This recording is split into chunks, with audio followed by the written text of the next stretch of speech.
హిందువులు వృక్షాల్ని పూజించడం ఆనవాయితీగా వస్తోంది. అయితే వృక్షాలకి ప్రదక్షిణం చేయడం వల్ల ఫలితం కూడా ఉంటుందని, మనశ్శాంతి, లక్ష్మీ కటాక్షం, మంత్ర ఫలితం కూడా ఉంటుందని మన పురాణాల్లో చెప్పబడింది. అయితే మన పురాణాల ప్రకారం ఏ వృక్షము చుట్టూ ప్రదక్షిణ చేసి ఏ మంత్రం జపిస్తే ఎలాంటి ఫలితం ఉంటుంది అనే విషయాలను ఈ వీడియోలో తెలుసుకునే ప్రయత్నం చేద్దాం. రావి చెట్టు. ఒక్కసారి రావి చెట్టుకి ప్రదక్షిణ చేసి ఓం నమో నారాయణాయ అష్టాక్షరీ మంత్రాన్ని 108 సార్లు జపం చేస్తే మంచి ఫలితాన్ని పొందుతారట. అలాగే మర్రి చెట్టు.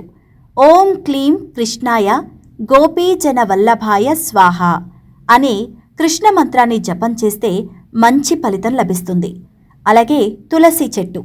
లక్ష్మీ కటాక్షం కలుగుతుంది. ఇంట్లో లక్ష్మీదేవి స్థిర నివాసం ఏర్పరచుకుంటూ ఉంటుంది.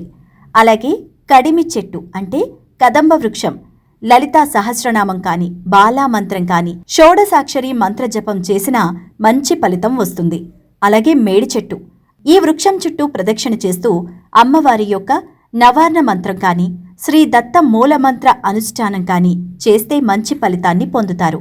బిల్వ వృక్షం. ప్రదక్షిణ చేస్తూ ఓం నమశివాయ పంచాక్షరీ మంత్రాన్ని 1000 సార్లు కనుక జపిస్తే మంచి ఫలితాలు పొందుతారు. జమ్మి చెట్టు. జమ్మి చెట్టుకి ప్రదక్షిణ చేయడం వల్ల శనీశ్వరుని అనుగ్రహం పొందడానికి మార్గం లభిస్తుంది. అలాగే జిల్లేడు చెట్టు.